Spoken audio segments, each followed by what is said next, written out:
Good afternoon. Sanibonani. Ninjani niyaphila bafowethu?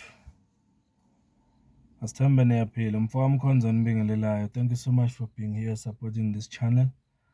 Ngayo yonke indlela. Ngiyanibonga kakhulu guys. Ngiyanibonga kakhulu. Ngamukela ama new subscribers ku YouTube, ngamukela nama new followers ku TikTok.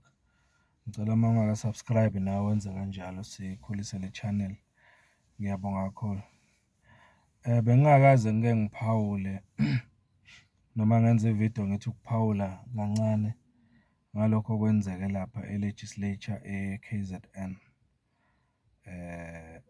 After sekuvotiwe futhi kunzima nokuthi ngisho ngithi ukuthi after sekuvotiwe ngoba angibonanga kuvotwa mina. Angibonanga kuvotwa. Angazi noma mhlambe ingoba ngangibhizi kakhulu yini lapha kwi-campaign lapha yama by-election, by-elections e-Ward 14 la Mkhonda angazi kodwa nje mangibuka laphayana ngoba ngalithola ithuba lokuthi ngibuke ku-YouTube obekwenzeka e-legislature. Angibonanga ngempela kuvotwa. Into engayibona yenzeka lapha mina ngabona nje kunomsindo, kunamalungu e-MK Party ayeme ngey'nyawo. Kunempikiswano nje enkulu. Into engayizwa nje ngayizwa esethi uSpeaker akube khona abasukumayo, abanye bahlale phansi and then kuzo-decide-wa ukuthi bangakhi abamile and then laba abamile bazobe besho ukuthi angisakhumbuli kodwa nje kwaba into ekanjalo. Ngendlela okwakune-chaos ngakhona lapha e-legislature. Mina ngokwami that was not ngathini besingekho isimo le atmosphere besingenza ukuthi kuvotwe ngale ndlela nje ngabuka ngayo mina lapha engathi kwakufanele ukuthi imiswe yonke lento uma kuwukuthi yonke into yayiqhutshwa nge-fairness. Kodwa ngezwe uSpeaker esethi akubalwe ngale ndlela esengiyichazile, kubalwe abahleli bakhomperwe nabamile and then kwenziwe i-decision kanjalo, of which mina ngendlela engibuka ngayo akwenzekanga fairly okwenzeka lapha kuleya motion. Okunye lento yokuthi uSpeaker anqabe ukuthi kusetshenziswe i-secret ballot, lokuthi anqabe ukuthi kusetshenziswe i-secret, kukhona into okungitshela yona mina lokho. Kungitshela ukuthi lamaqembu lawa akhe le-GPU noma lamaqembu abusayo noma aholayo njengamanje lapha e-KZN ayesaba ukuthi laphayana uma kuvotwa secretly kungenzeka ukuthi amanye amamember wawo agcine evotela i-MK. Yabona? Okusho kona ukuthi nawo lento lena abayicabangisisa kahle bajule ukuthi le secret ballot ayingabi khona. Okuphosable futhi nokungenzeka ukuthi kwenziwa izinto ey'ningi okungenzeka kwaba khona nama-bribery enzeka lapha ukuthi i-secret ballot ingabikho. Ngoba ngikholelwa ukuthi ukube yaba khona yayizosiza iy'nhlangothi zombili, because mangabe umuntu evota ngokuyimfihlo ake ngibekise nje kube kwavota ngokuyimfihlo awina amaqembu aku-GPU noma bawina labo abafavor uPremier Ntuli. I-MK Party angicabangi ukuthi yayiyokwenza kube naloya msindo mina. Ngoba manje loya msindo ekhala ngawo i-MK Party lapha ikhala ngokuthi kungani kufanele abantu abalapha e-legislature babonakale bevota ukuthi bavota kanjani. Ngoba lento le masulapha eParliament kufanele ukuthi unikwe ithuba lokuthi u-exercise i-conscience yakho as an individual. Ucabangele izwe lakho-ke manje. Ucabangele-ke manje abantu base-South Africa. Ngoba iqiniso lokuthi kuyenzeka ukuthi ube yimember ye-political party, kodwa uthole ukuthi kunezinto ey'ningi ozibonayo ezingahambi kahle ku-political party okuyo. Ozibona zivimba impumelelo yabantu, ozibona zicindezela abantu, oyufise as an individual ukuthi even iphathi yami engikuyo uma ingashintsha la nala, kungenzeka izinto ey'ningi ukusiza abantu.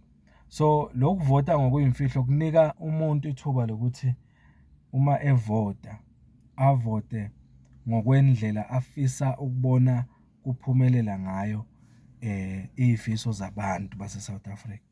So, ukubavalela ebhodweni ukuthi abavote ngenkani bebonwa noma bebonakala, ngicabanga ukuthi mina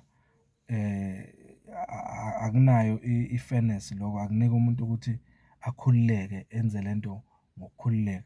Yabona ngesikhathi saphethwe ubaba uJacob Zuma, ngiyakhumbula ukuthi kwake kwenzeka ukuthi inkantolo yomthethosisekelo yakuvuna ukuthi ephalamende kuvotwe nge-secret ballot noma kuvotwe ngokuyimfihlo ukuze kuzokhona ukuthi kuliwe ngempumelelo nobaba uJacob Zuma. Kwavunyelwana lapha ephalamende kwavotwa ngokuyimfihlo. Uyayibona leyo nto?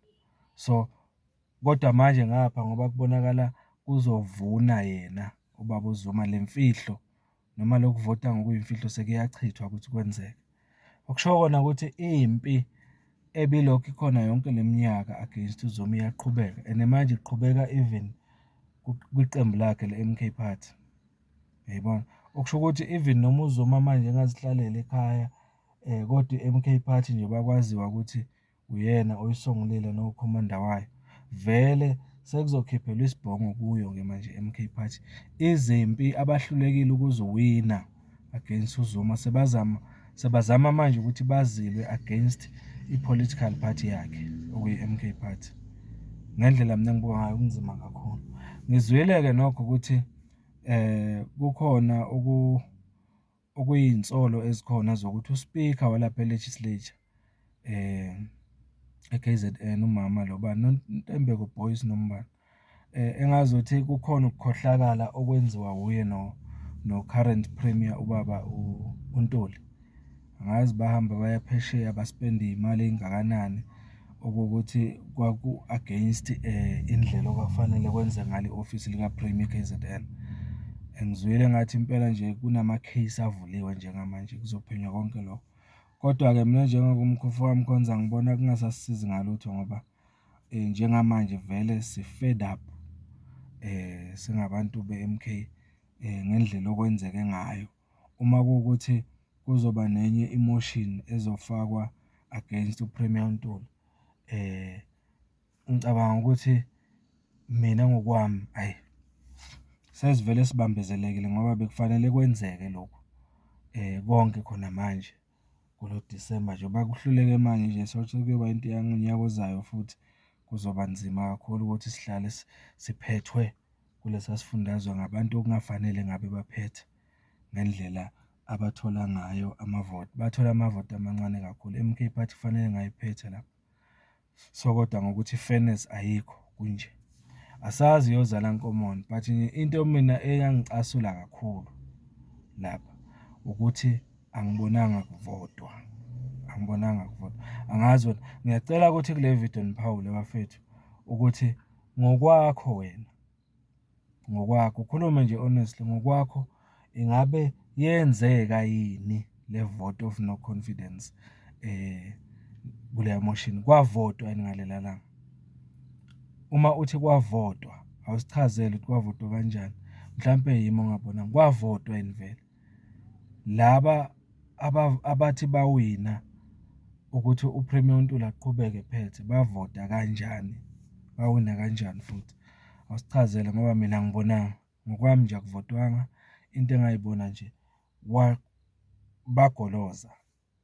bagoloza ukuthi i-M_K Party ivote ngokukhululeka kanjalo nabanye abase-legislature bavote ngokukhululeka. Kwagcina kungavotwanga mina ngokwami. Kodwa ubaba uNtuli wagcinwa kulesikhundla ngendlakadla mangayibeka kanjalo noma kwafostwa ukuthi ahlale ngenkani ngoba phela uma ngabe kuwukuthi walela abantu ukuthi bavote ngokuyimfihlo, mina ngibona engathi kushuthi uthi wena ngamandla nangenkani uyahlala kulesikhundla. Umfoka Mkhonzakalo, ngicela niphawule kulolu daba bafethu. Ngiyanibonga kakhulu niphila. Thank you so much.